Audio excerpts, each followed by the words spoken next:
အားလုံးပဲမင်္ဂလာပါဗျဒီညအတွက်စိတ်ဝင်စားစရာနိုင်ငံတကာခြေစမ်းပွဲ6ပွဲကိုကျွန်တော်ရွေးချယ်ပြီးကြိုသုံးသက်ပေးထားပါတယ်ပထမပွဲကတော့ Kyrgyzstan နဲ့ Palestine ပွဲစဉ်ဖြစ်ပါတယ်နှစ်ပေါက်ကြီးအရာနိုင်ကြီးကနှစ်သင်းစလုံးတူတူပါပဲ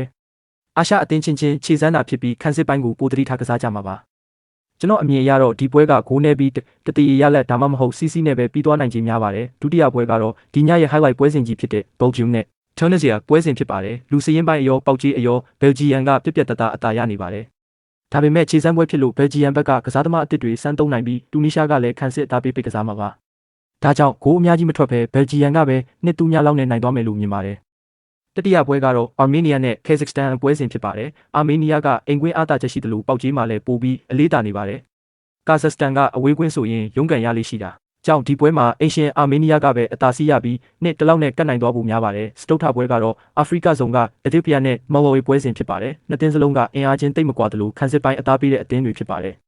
အာဖရိကခြေစမ်းပွဲတွေရဲ့တဘာဝအတိုင်းကွင်းချီအနေနဲ့လူကျန်းမှုတွေကြောင့်ဂိုးထွက်အရန်နေနိုင်ပြီးဖြစ်နိုင်တဲ့ရလဒ်ကတော့တူးညဒါမှမဟုတ်တတရေလောက်ပဲမြင်ပါတယ်ဒီစမပွဲကတော့ Comoros နဲ့ Rwanda ပွဲစဉ်ဖြစ်ပါတယ်ဒီပွဲမှာတော့အင်ရှင် Comoros အသင်းကပေါက်ကြီးအနှဲငယ်ပိုတာနေပါတယ်ဒါပေမဲ့ Rwanda ရဲ့စုဖွဲ့မှုကလည်းမဆိုးတာကြောင့်အကျိတ်အနေရှိနိုင်ပါတယ်ကျွန်တော်အမြင်အရတော့အိမ်ကွင်းပရိသတ်ရှိမှာကိုမိုရိုကပဲတူးညဆိုတဲ့ရလဒ်နဲ့အနိုင်ရသွားဖို့များပါတယ်နောက်ဆုံးဆက်ထပ်မှာပွဲကတော့ Sierra Leone နဲ့ Liberia ပွဲစဉ်ဖြစ်ပါတယ်ဒီပွဲကလည်းအာဖရိကဒါဘီပွဲလိုမျိုးအကျိတ်အနေရှိမဲ့ပွဲပါပဲ